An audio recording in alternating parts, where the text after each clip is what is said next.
Welcome back, and I am so terribly sorry about losing the audio on that other one. I will say this: there's salvageable audio from it, from the last interview that we did. Yeah, you can hear it, but it sounds like it's coming through, like a telephone of a telephone. So, but there's that. Okay. Yes, exactly, exactly.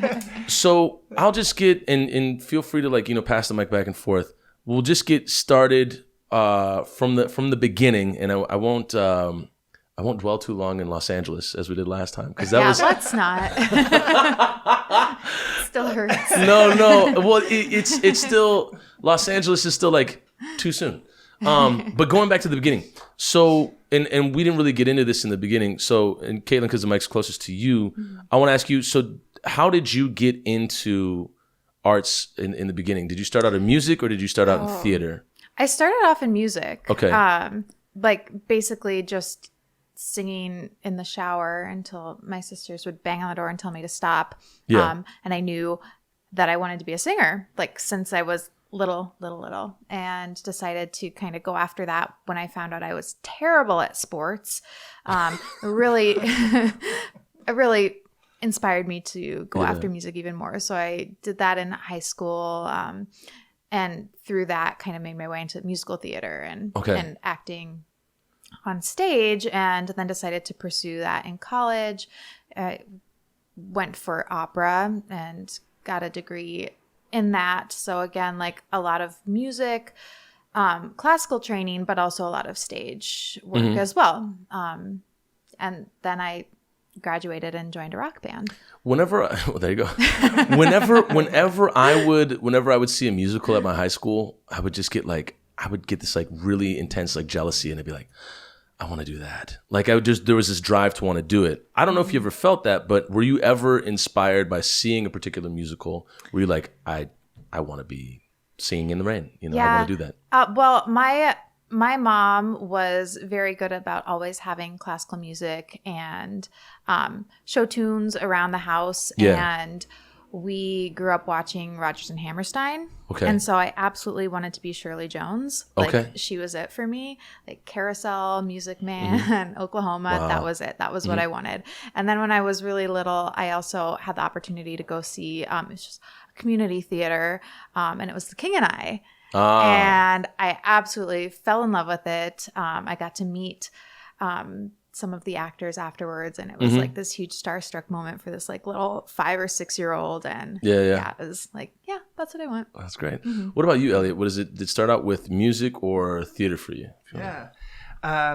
For me, I think it was actually music, because my mom at an early age would have me sit at the piano and make sure I practice. And at that point, I didn't like the piano so much, so I kind of ventured into the guitar a little bit. And then my aunt was a theater director, so I kind of started doing community theater through her and through the community. And so I kind of explored writing, though, first. Was my first music and writing music.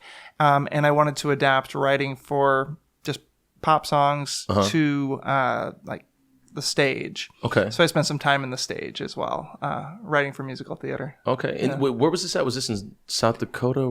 South Dakota's, South Dakota, okay. Yep, originally, and where I'm from. And I went to college there, and I got a BFA in musical theater performance. So at that time, I was more driven towards theater, but then it kind of just came full circle. Was there anything about the BFA program that was, because I know this has happened to a lot of people in BFA programs, they go in and they're like, holy crap, this is a lot. It's because it almost feels like a graduate program in an undergrad program. Was there anything about the BFA program that seemed like, don't know if I'm going to make it through this one?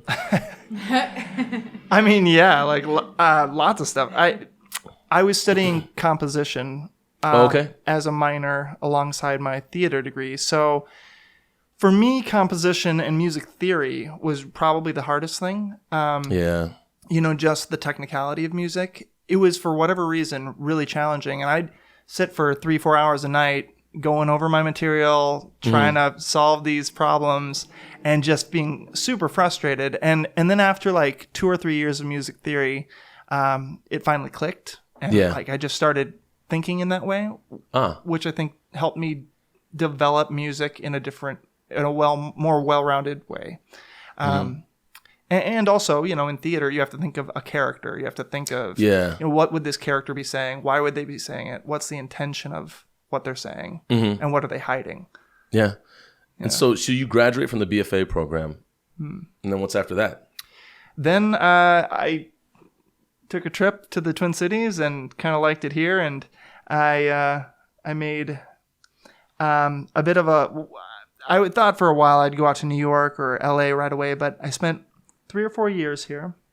And I kind of, instead of going directly into theater, I kind of actually went into film. So that's the market here, as you know. So was there any particular thing that happened that got you into film right away? Or was it just like, hey, this pays more than it does for like a month of theater? Yeah, definitely.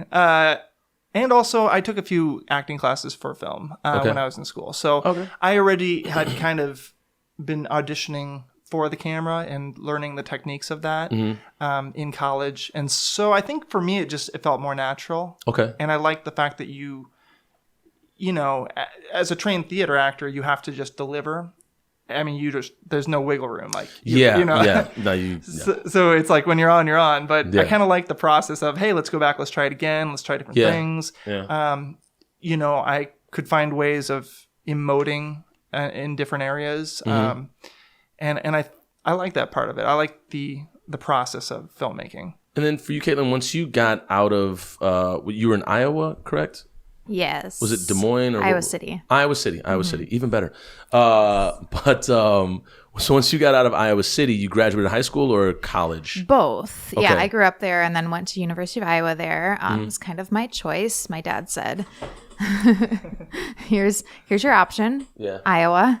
There you go." Yeah. So that's what I did. Well, I'm sure you get like residency or like you get like a break on tuition if you're there. It's in-state tuition, and then I tried living at home, and that didn't work out very well. And I had a great scholarship for the first few years, and then you had the kind of panic that sets in your like third year of the music degree, and you're like, I'm never gonna work ever. I better switch and get a business degree instead. So I dropped all my classes and switched. And you switched to business. Business lasted about 3 weeks, and I was like, "This sucks. I'm gonna go back to music." But during that process, lost my scholarship and added another year to my education. But then I graduated and came up here. Well, at least you figured out business is a no. Yeah, you got that. That was a no. It was the calculus that really did me in. Oh God, we might have talked about this last time, but I remember doing calculus because I thought I wanted to do computer programming, and like it was like I went through calculus 1. You went like in a strange direction. I would go like 1, 2, 4, then 3 because they said 3 was the hardest, and once I got to 4, and I was like, no, this is not. I can't do this. Yeah. Like cosines, sines, like algorithms. I was like, no. Why are the numbers imaginary? It just doesn't make any sense. Like, well, it's that, but it's also like if this problem takes me a half hour, I don't know what I'm going to do during a test. Like it's just no. Right. So then you graduate with a degree in vocal performance. Okay. And so after that, you're like, all right, are you thinking more I'm going to teach vocal performance or I'm going to perform? I thought I was going to continue to pursue opera. I really enjoyed it in college. I went in thinking that I was on more of a musical theater path, and the program turned out to be an opera program, and I tried to bring in musical theater, and they're like, no. You're going to sing this instead. Yeah. But then I found that I really liked it, and there were certain composers that really sat well in my voice, and I was going to move to Minnesota, establish residency, and then apply to grad school at Minnesota. Chicago or Milwaukee was never like an option, or did you think about those? I considered Chicago, but I had family here already, and that did it. Yeah. I mean, there you go. You got family here. Why not? Yeah. So you moved to Minneapolis after graduating. So then, when you're here, did you go to the Minnesota Opera right away, or what was your first move? My first move. Actually, I did audition for Minnesota Opera. Okay. They didn't take me. It's fine. Well, there's a ton of people that audition. I mean, like, it's not to like I was like 23 and like not used to auditioning for professional. Oh, okay. Have you ever gone back to audition for them since? I haven't, because my career path has changed so much since then. And that's kind of something that you have to keep up on. Yeah. You know, like you lose your training pretty quickly. Yeah. But no, within the year that I was going to establish residency, I just did a complete overhaul on my life and ended up joining a rock band. Okay. And so when you say overhaul, do you mean like when we get into artistically overhauling, like did you have to change your perspective from like, you know what, I like, did you have to like reconcile with like maybe giving up opera for good, or were you like, you know what, this is going to be a fun new chapter? Like what was it? What was going through your head at that moment? I had to give up a lot of things for good. Okay. So when I moved up here, I moved up with a person who I was dating, and we were engaged, and I was working a desk job, trying to save money and eventually, you know, planning on going back to school. And within the course of maybe like 2 weeks, I quit the job, ended my relationship, started working at Pizza Luce, and joined a rock band. We just had Pizza Luce in between the two of them. So it was like a wild and crazy 2 weeks, and I think my family was like, what is going on? And you were 23. I was 23, 24. Okay. And so now you joined the rock band. Well, how did you even get into the rock band? What did they have like a listing on the wall, or like what was they kind of hounded me to join. Okay. So I knew this person from college. We were in choir together. That's basically all I knew of him. And he ran for student body president. And so I knew who he was. And he was living here. He had a band. And when I moved up here, he's like, you're a singer. We need a female singer for our band. Come join our band. I was like, no. I'm on this whole different path. I'm not doing that. And then when I ended my relationship, I realized I really knew nobody up here. And so I reached out to that person and joined. I was like, well, what else have I got to do? So now you're in the band in Minneapolis. You're doing film in Minneapolis. What happens in Minneapolis? And I'm going to swiftly go through. And I'm telling you what, the one thing when we get to the LA part, I'll just sprint right through. I will bring up the hill, but that's about it. But now you're in Minneapolis, and you're in Minneapolis, and the overarching theme for I think people watching this is that a lot of people are going to watch this and that have watched other artists speak that are in a similar position as y'all, like or you know, damn near close. So. To go further, so now you're in Minneapolis, you got musical theater, a BFA under your belt, you're gonna do film, and once you get a taste of film, or you get a taste of the checks from film, what are you thinking at this point now when you're in film? If you wanna grab the mic and well, you know, the thing, it took a few years to get established, you know. It's fickle here. It's weird. I mean, there were, you know, days on the highway where you're like, I got $20 in my account. Yeah. And I'm hoping that check comes through, and, you know, man, it's like you want to call the agency and be like, hey, so you don't want to come off as that actor, but you're like, right. Was that a 30-day or 90-day net? Like, what we're doing? What's going on? And it's not even close. It's like coming 2 years down the road, and you're like, It's like it's like an annuity. It's like what am I, like, investing in stocks, and it doesn't come back until a few years later. Right. So you're in Minneapolis doing film, and then what? And then I was doing a number of different things. I think, you know, at that point I was trying to do the freelance thing, but when I moved here initially, it was right during the winter, and it was when the economy crashed. Oh, nice. 2010, right? Yeah. And I couldn't get a job to save my life. I applied for Caribou and all these. I think I got Noodles and Company was my first after like 4 months. Okay. And you know, I just worked at Noodles and Company, there you go, which is great. You know, yeah. all the noodles you want. Yeah, exactly. Yeah. And then from there, I just started working up. I started making contacts. I would literally put myself into any project. And even print work too, which, you know. I mean, print work can pay pretty absurdly for the amount of time they have you on set. Like, it's like, right. I did nothing. Okay, cool. I'll take that money. Yeah. And sometimes, you know, you meet some photographers, and you're like, you know, you're young, and you're wanting to express. And so you find yourself in many different types of situations that you think, wow, I never thought I would get to do this. So it is interesting. So you're saying yes to everything, which is good and bad. No. I think everybody has to have that moment, and then they kind of find their way out. They're like, because when you find the no, that's when you're like, oh, this is who I am. Like, I'm not gonna do that. Right. So it is good to say no, because you're like, oh, don't have to do that. So you're saying yes to everything. You're getting all these jobs, and then what happened from there? Like how long had this like gone on for? Like film in Minnesota, and then you were like, haha, West Coast. Yeah, great question. So I was developing a musical with a buddy of mine.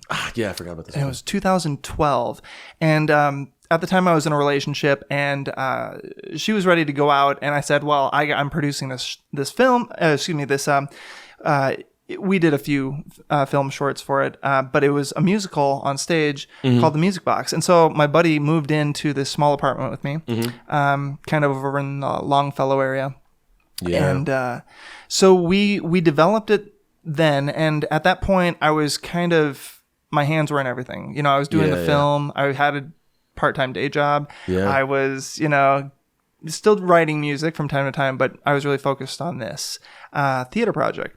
So then that happened, and through the course of that whole experience, it once that was finished, then I was like, okay, now I'm ready to go. Yeah. And so I went out to LA. It was a wild time.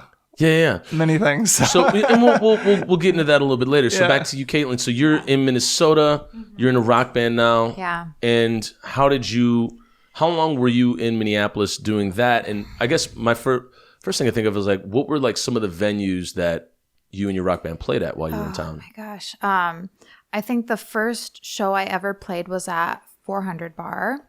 Yeah. That's super high stage, and oh God. Yeah. So that's not even there anymore. No, it's not. No. But yeah, places like that, and like Big V Saloon.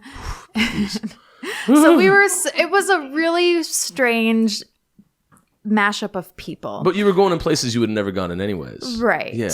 Definitely would have never gone in.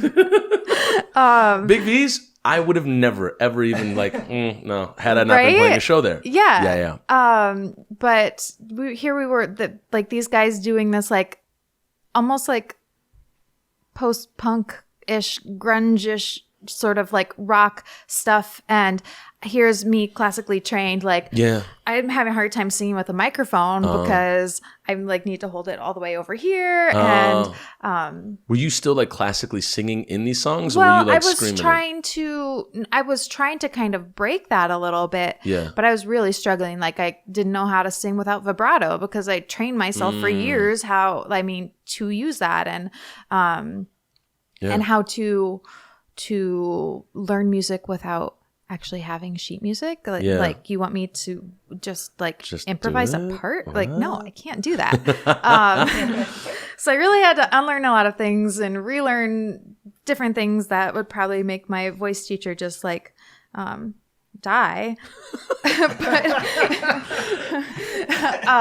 he still supports me though. So I did that for a while. We went on some tours across the country. Wow. And it wasn't anything mind-blowing. It was 3 guys and a girl in a minivan, and then we found this blues musician in Washington, D.C., and he came on the road with us. It was 4 guys and a girl in a minivan. But traveling around, do you ever get to the point, because I felt this traveling around with my band, is that you don't always want to room with your best friends.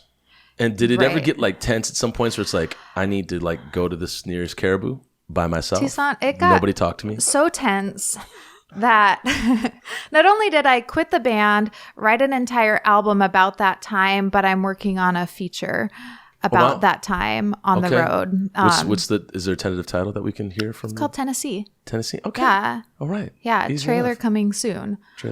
Great. But it was wild. It was crazy. It was about a year and a half of my life. And then it was very explosive. I said, I can't do this anymore.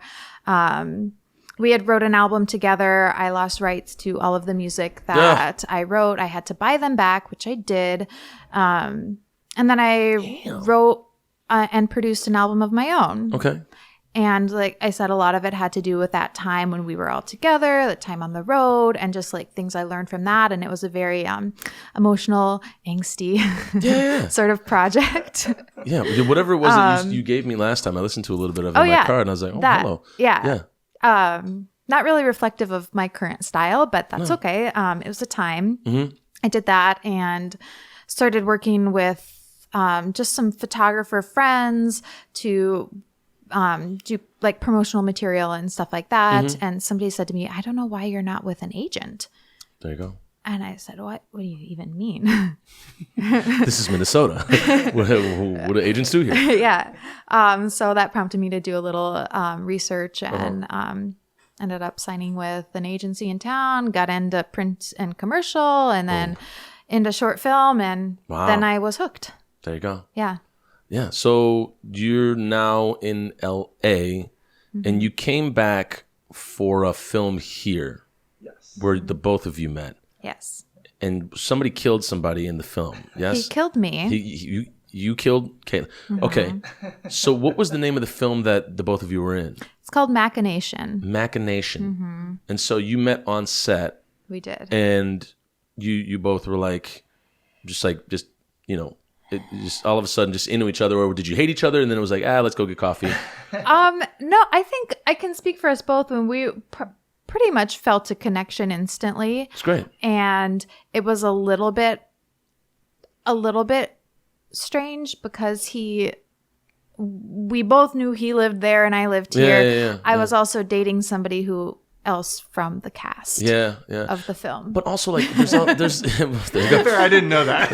Okay, good. But there's also this thing, it's like when like you're a musician and like people, well, you hear these things go around like, don't date musicians. Or like don't date actors. And like as artists in the field, you're like, well, I feel a gravity to that person, but I know the rest of the world's telling me not. You know, so it's like I guess so that happens. You finish Machinations. Do you go straight back out to LA, or are you kind of like, I want to stick in Minnesota? What was going through your head at that moment? Yeah, Greg, that's a great question.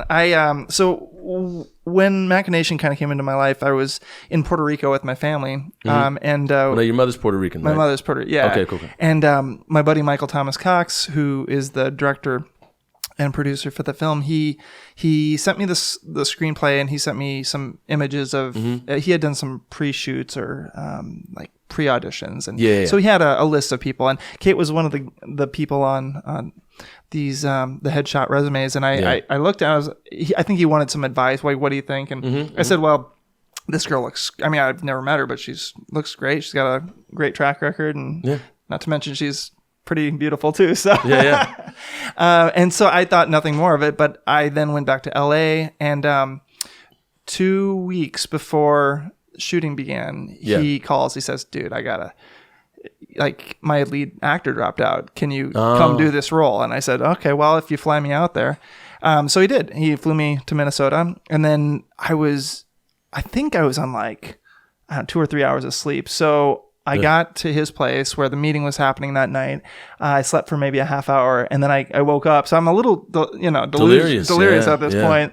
And I met everyone, and then I met Kate, and she was just smiling from ear to ear. And I felt like I knew her already. I said, like, I feel like I know you. So I just gave her a big hug. And is that what? I feel like I know you. I feel like I know you. That was your first words to me. Yeah, that's true. Yeah.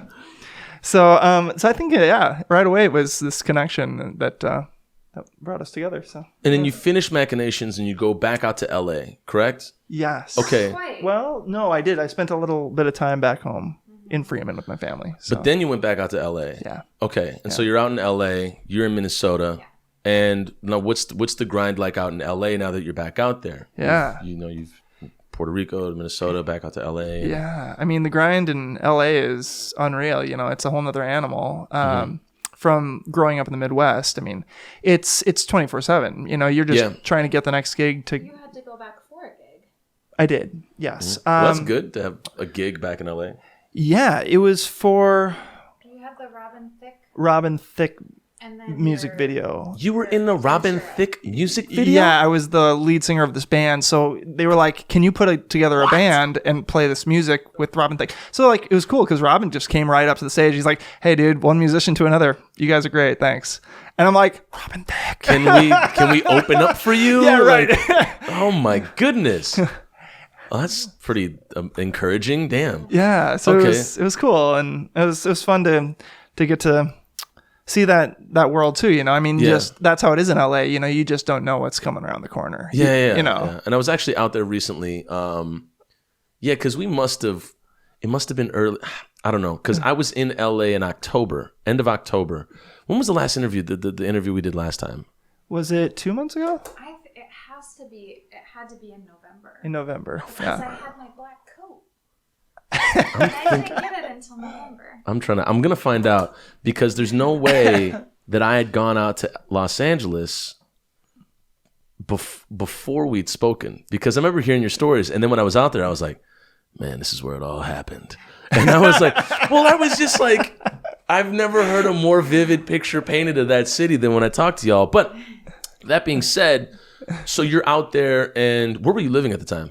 Because I was living in the Valley. I was living in kind of the, I don't know if it's considered Van Nuys. It was Van Nuys, but it was like the ghetto Van Nuys. It was like white. I'm the only white boy on the block. Yeah, you know, the only half Puerto Rican on the block. Oh yeah, exactly. Yeah, okay. Except for Kevin, who was my roommate, and we were writing music together at the time for a band called The Sunshine. So yeah, and that's the thing I want to get into a little bit later. Yeah. So you're out there in Van Nuys, which is now Van Nuys has been like extraordinarily gentrified, if I'm correct, right? Yes. Like it's like super expensive to live out there. Is it? It is. That's what I heard. I literally wrote it into the Van Dusen script, like in one of the last like days of filming. Yeah. And it was like, there's this conversation. She's like, yeah, Jeffrey and Jen moved out to Van Nuys. Damn, Van Nuys, really? And like, yeah, it's like $500,000 just for like a little 1,000 feet square studio. And I was like, oh my God. If you're buying, I'm sure. Yeah. I mean, we were in like a little Mexican bungalow. It's really cute. Yeah, and that was actually in Once Upon a Time in Hollywood. He drives out, you see the big board says Van Nuys, and everybody's in the trailer. So what do I know? But so you're in Van Nuys, and now how do you make it out to Los Angeles? Good question, Toussaint. Before Elliot left out a little bit, before he went out, so when he came back to Minnesota, between the time that he was here and he went back for his gig, there were maybe like 2 or 3 months where he stayed in South Dakota and helped his father out. His father's farmer. Elliot helped him farm. And I was here, and we kind of alternated making trips back and forth. Yeah. So he'd been back in South Dakota about a week, and he gave me a call, and he said, hey, my family does this thing every year called grape harvest. They have a small vineyard on their farm. Of course. Yeah. And he says, do you want to come down and help us harvest the grapes? And here I'm thinking, oh my gosh, isn't that like the most like ideal romantic thing I've ever heard in my life? Yeah. I'm like, sure, yes, I want to come down. And so I'm driving down there by myself and realize that, yes, I'm going down there to see Elliot, but also that means I'm going to meet his whole family. Yeah. And we'd known each other maybe like 2 weeks. Yeah, that's a bold move. Yeah. So I didn't think about it. She would come. I really didn't. I'm gonna roll these dice. Probably not gonna win. I get down there and I meet his family, and all of that goes well, and then the grape harvest happens, and not only is it his whole family, but it's his whole entire community. There's like 40 people there, and like a bunch of people from his church.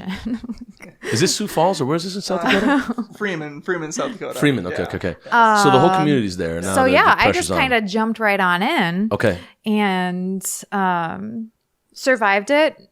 Actually had a great time, and then went back maybe 2 or 3 more times before he left for back for LA. So we were seeing each other pretty frequently, even though he was in South Dakota and I was here. And then when he went back, it took about maybe a month, less than a month, for me to say, you know what, I don't like being apart from you. What would you think if I moved out here? Yeah. And he said, oh, I like that idea. And I just so happened to have a friend in Minnesota. She was pursuing filmmaking, and she was moving out there. Yeah. And she's moving in January, and she needed a roommate. And so it just worked out that she and I were going to move out and live together. And so we moved to Sherman Oaks, and we're like a 7-minute drive from Elliot's apartment in Van Nuys. And Is Sherman Oaks like a suburb, or like looks like a suburb, or is it like a city-ish, or what? It kind of melds into Van Nuys. It's adjacent to Van Nuys. Yeah. Oh, okay. It's closer to like the 101 and like Studio City and. Oh, Studio City. So as an artist going out there, how do you have to recalibrate your perspective? Like, okay, I was vocal performance, rock band. Now I'm doing film. What is going on creatively in your head at this time? I don't think I've ever really known what place I fall in terms of, I don't know. I just like, never know. I just try to be part of everything, I think and it's a blessing and a curse. But it was a lot of it culture shock at first, and then a lot of hustle, a lot of disappointment, a lot of well, did you go out there with stuff going out up in flames? Yeah, well, I mean, it is. And the thing is that you're in LA and you're not alone. Yeah, right. So, but when going out there as an artist, were you like, all right, I'm going to focus solely on film? Like, I'm not going to try to do any music. I'm just going straight for the film. That was my, I think pretty much. Okay. Yeah, I think you were pretty focused on.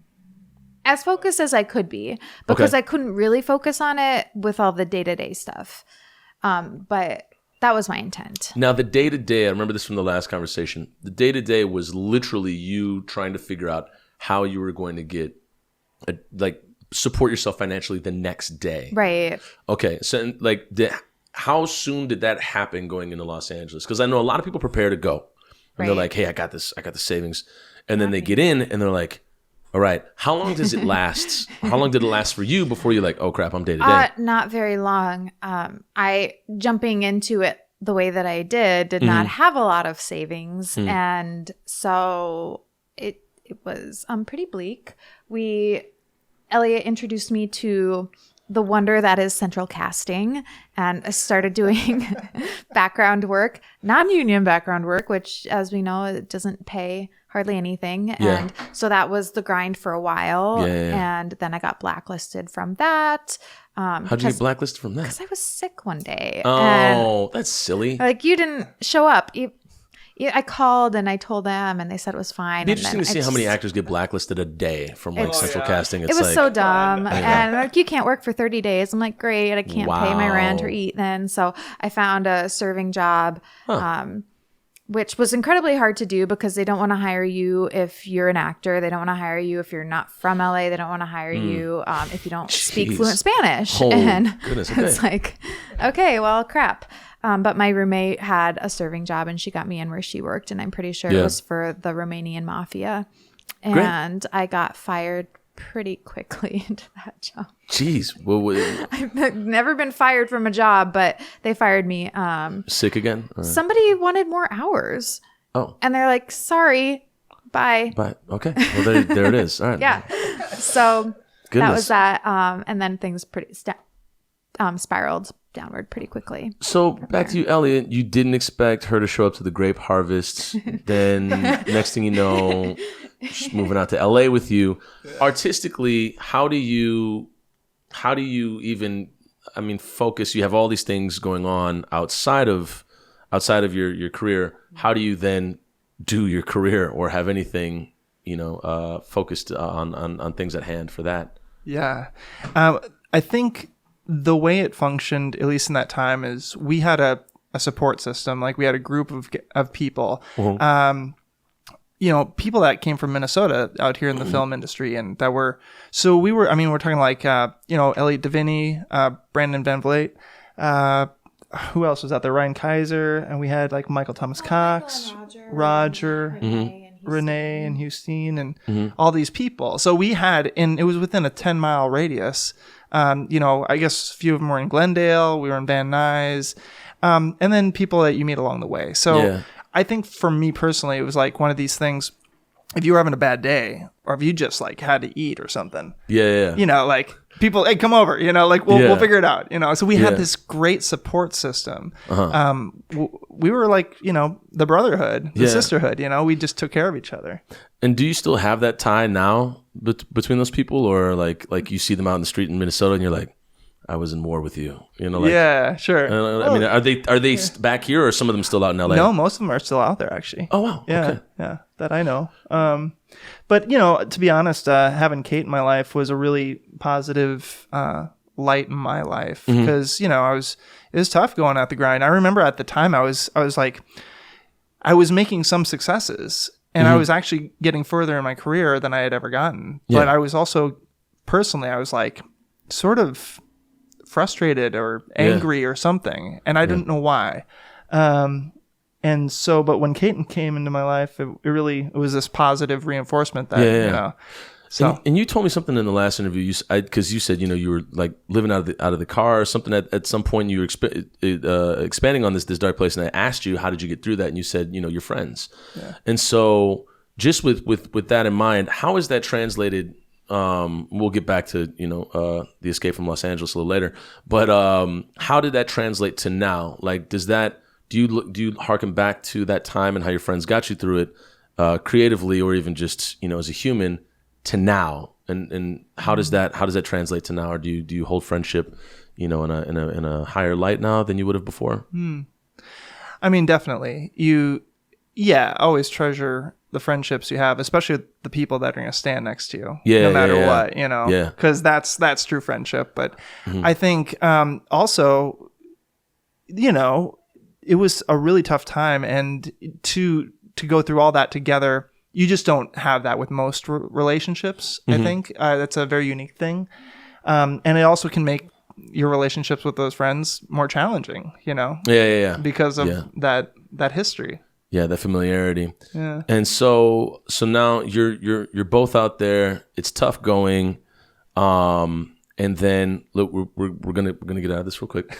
You're going to Caitlin, you're going to an audition, or you're driving him to an audition, and the car is the brakes are out, or it's at the top of a hill and you're going down. Yes. So we should have taken my car. Okay. But I was out of gas, and I couldn't afford to fill up my tank. I can fortunately empathize with that, but go on. So we took Elliot's car, which, to put it into perspective, had the side mirror duct taped on. All right. It was like you just smelled gasoline whenever you were in it. It was on its last leg. Been there, yeah. We had to go to Santa Monica, so we went, up. We didn't like to get on like the 405, so we went up like Laurel Canyon and down. Made it to the audition. And then on our way back, we're at the top of Laurel Canyon and starting to come down the mountain. And then all of a sudden the brakes just fall out of the car. We just hear this clunk, and we can't stop. So that was a really fun experience of riding the emergency brake down until emergency brake works. We got until basically we sidled right up to my apartment where Elliot's car stayed until he sold it for parts for about $100. There you go. And it was that moment where I said, we are either leaving or I remember you saying... I don't think there was an or. It was like, we're leaving together or I'm leaving without you. Yeah, that's it, yeah. that was the or. Either way, Caitlin's leaving. Yeah. That's just the moral of that story. Yeah. So, and now, okay, so that's told to you, and what in your mind, like, are you like thinking, okay, crap, the Los Angeles dream it's gone? Or are you thinking, well, can always do this in Minnesota or somewhere else? What was going through your head when you were answering that question? Yeah. Well, the thing is, it's always there, right? I mean, LA won't go anywhere. I think at that point in my life, it was more of a relief, because it's like, I had been at it for a couple of years trying to make it work, and it was and then Kate was in it now, and for the both of us, I mean, I knew that if we were gonna survive as a couple, like we had to go back and start from square one. We had to because we never really got that time to do. So we were just in the middle of it, and I think for me it was like a relief. And I remember calling my mom. I was like, Mom, I think I gotta come home. She's like, yeah, just come home, man. just just like it's okay, you know. Yeah. It's okay. You got support and love, but it was starting over. I sold all my guitars. I sold my car. I sold pretty much everything I had. Got evicted from your apartment. I got evicted. I sold my past engagement ring. That's a whole other story. But you had been evicted before the car at the Hill thing, right? Yeah. And it's just didn't have the rent. It was just a perfect disaster. I mean, you know, everything. And we did all we could do, but it was you were playing fetch with my dog and knocked a smoothie over onto your computer. So he didn't have a computer. Dude, that's Lord. It sucked. He didn't have an apartment. Wow. So, you know, I mean, there's a reason that actors go homeless out there, you know. Yeah. No, I mean, that's just... Well, you have the formula right there. You have the formula right there. Yeah. So now you say that, and it's like, okay, and you head back to Minnesota. I remember you saying you went back to Iowa for a little bit, and you were like, this doesn't feel right. Well, because we were still very new in our relationship. We hadn't lived together besides him sleeping on my couch. Well... Now, she slept on my couch, too. I'll have you... It's not like I was always sleeping on... in the car. But I mean is, we had separate apartments until he didn't have one anymore, and then my roommate and I took him in. Fair enough. And that wasn't a problem. It was just, we hadn't been planning on living together, and it was still very new in the relationship. Is this still the first year of your relationship? First year. First 6 months. DJ smiling over this like, I don't know. And so we're like, he was going back to South Dakota to, you know, lick his wounds. And I was like, well, I guess I go back to Iowa then and recoup there with my family. And so I remember like when we finally were like seeing Los Angeles fade in the background as we were driving away, like this huge sense of relief. So you had the relief as well, okay. Just both looked at each other and were like, oh, thank God. Yeah. Breathe again, you know. We were planning on like making it more of a trip on the way back, like maybe stopping at the Grand Canyon, maybe like stopping in Vegas. We're like, nope, just go right on home. Just keep going. And so we made it to their farm in South Dakota. We had a bottle of this like such awful. It was like this red stag. Whiskey, was it?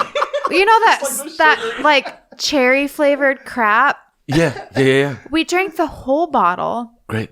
When we got home, and then self-medicate. Heal up. And then we like had dinner with his family and wine, and we drank, and I think I had like a 3-day hangover after that, and I was like, I guess I got to go back to Iowa now.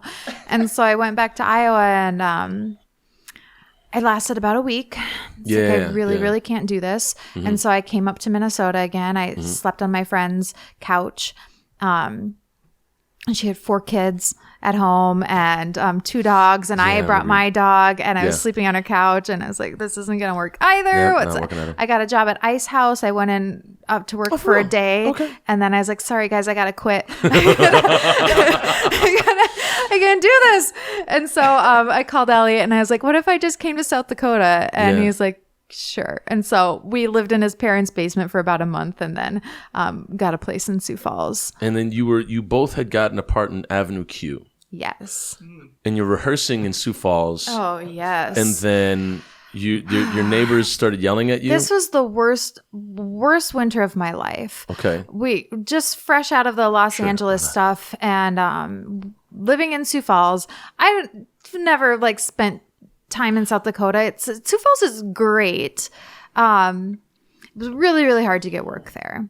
Really, really hard. Really? Yes. Like film or theater wise? Oh, well, none of that. I mean, you're not going to get paid to do anything creative there. Oh, okay. Yeah, that's just not the money. I was working at this music venue bartending, but I wasn't paid. I just split the tips with the owner.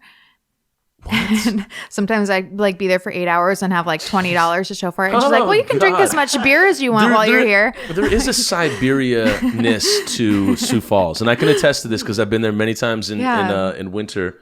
And I've had to go into the back office to collect money after doing a show. And I feel like I'm in The Irishman all of a sudden. I'm like, why is it like this here? Yeah. Everybody is like out to get their bag. It's like, and like very strange. Yeah, there's a weird like kind of like Clint Eastwood like like Wild West about it, but they don't show it to you until like you're like there in the building. Like it's odd. So you're experiencing this strapped for cash like it's hard everywhere. to get work. Elliot was so his good friend David Napolitano, who he wrote the musical with when he was here. It's a great last name. He had moved back to Sioux Falls, where he was from, and opened a bakery. He's a fabulous baker. And so Elliot came on to help him with the bakery. And so the three of us decided that we were going to share an apartment together. So we got a studio apartment. Great. The three of us with my dog and then another dog that we inherited. So we had 2 dogs, 3 people, studio apartment. Great. Right next to the train tracks. Awesome. Baker's hours where he was up at like 4 a.m. every day. And the neighbors really not appreciative of anything artistic or musical or vocal at all. Were you getting paid to be in Avenue Q? No. Okay.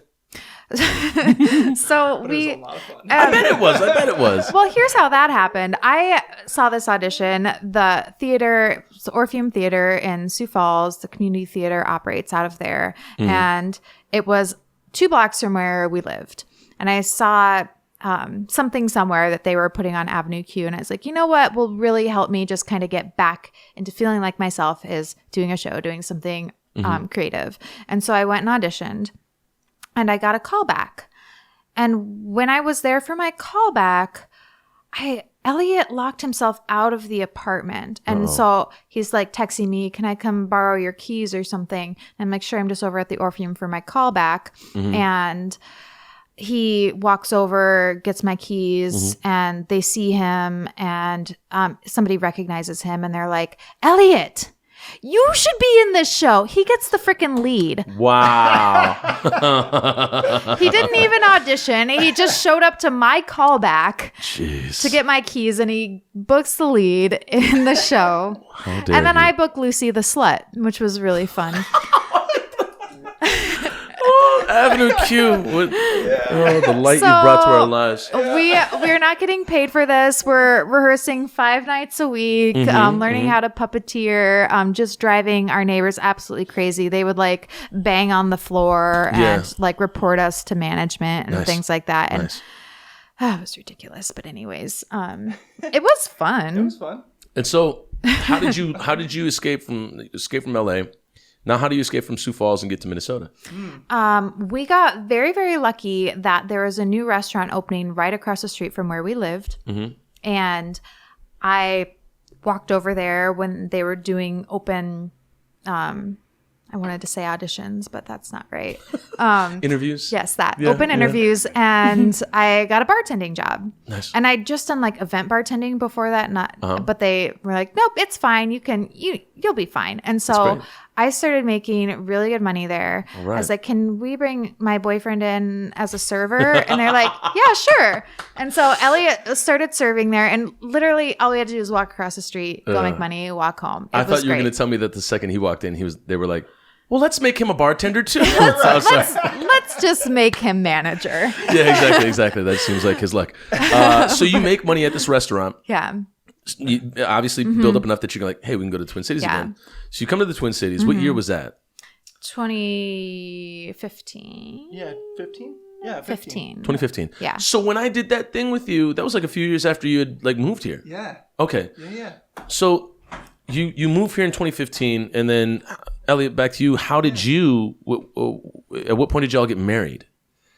Let's see. 2017. Yeah. So 2 years after. 2 years after we moved back. Okay. So we had been together for four and a half, something like that. So when you talk about friends and trust and all this stuff, and you're going through like these exigent circumstances and unknown circumstances or outcomes or what's going to happen with, your job. I mean, Lord forbid you had been anything else, a banker, an accountant, a journalist or anything, then you would know where your money's coming from and things would have been a little bit more predictable.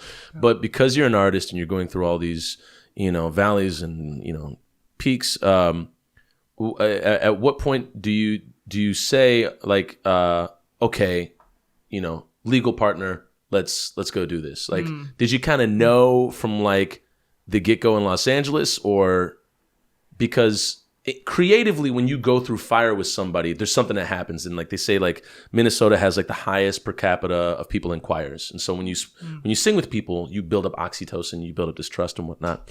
And so there's something to that. Like the people that I grew up with, traveling the country with, doing music, we fought profusely, like horribly. But when we see each other in person, it's like, brother. Yeah. So at what point did you know either of you know that, like, hey, like we want to make this like a lifelong partnership, even though creatively never know what's going to happen, you know, like was that a factor that played into, you know, getting towards the decision of marriage or no? I think, speaking for myself personally, I come from a family that, you know, when you decide to walk with somebody and they decide to walk with you and you're both giving as much of yourself as you can, that's probably somebody you want to walk with. Yeah. And for me, I think it was that's what it was. It was walking through hell and high water. Because, you know, we both had been in other relationships and I think we both had felt a lot of heartache. And I think we kind of just said, like, it's not like, hey, you're this perfect person, because you're not and I'm not, but you just choose. You just choose to. You have to every day. You're like, even now we're like, we every day just have to choose. Yeah, you still together, do. I mean, you know, so legally doesn't change anything, but like, you know, you still choose. So did you do it at the farm in Sioux Falls, or did you get married in Minneapolis, or? Yeah, we did it on the family farm in Freeman, and it was just a small little wedding. We had 100 people and friends and family close, and had a band. My brother and sisters played, and yeah. So we had the whole family band playing, and that was nice. Yeah, it was really nice. And so through that, when did the family vines start? Yeah, it was kind of in the middle of all that, wouldn't you say, Kate? Yeah. I mean, Elliot started writing the music for the album like as far back as the time in LA. Like I remember his Christmas present to me when the first year that we met, like right before I moved out there, I went to go visit him, and he was doing a show in Ventura, a Christmas show, theater show. Yeah. And he was out there, and they put him up in this hotel on the beach. And while he was there, he got Elliot Deviney and Renee Pilon to come out and help him shoot a music video for the song that he wrote for me. Yeah. And that song's Walking in a Straight Line. That's on the album. Yeah. And so that kind of started a lot of it. A lot of it were kind of ideas that he threw around with our good friend Kevin Earlywine, and those concepts made it onto the album as well. So there's a lot that comes from that time in LA. There's a lot that comes from like the traveling back home and kind of returning to Minneapolis. There's a song called Minneapolis on the album. So that that album encompasses basically the entire beginning of our relationship. Okay. And is there any like other new music coming out or like coming up that you reflects on that or reflects on now? Yes. Do you want to talk about that?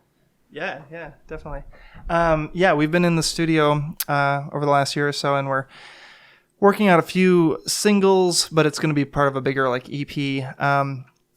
Kind of this new chapter. You know, the last chapter was that whole time. And it was sort of this backtracking of a way of like documenting that time through music and song and lyric. And now it's kind of this whole idea of celebrating, our life together, celebrating our family together, and trying to at least share some of that with the world and bring some good through that if we can. So because the whole story is, I mean, you're going to make a movie out of your time with the rock band, which is a microcosm compared to what we've talked about.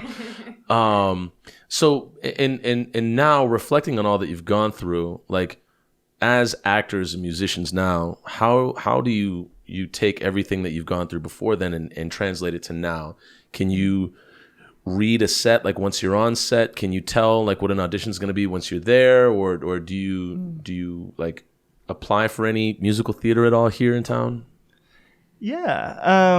Well, not so much on the music theater world. I did spend a bit of time at sea on a contract that was kind of geared towards that idea. But No, most of it in the Twin Cities, I think. For both Kate and I, it's mostly print, commercial, and then we do the music as well. Yeah. Well, you get to do your own music now. Yeah. Right. Yeah. I think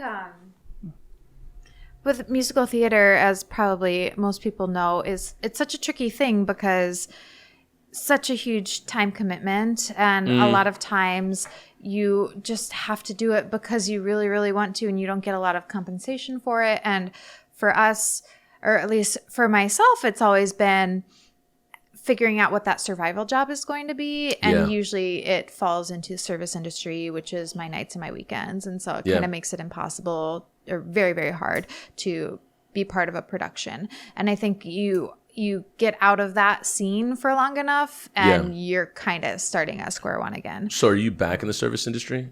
I do like here and there. 2 nights a week, maybe one night a week, bartending.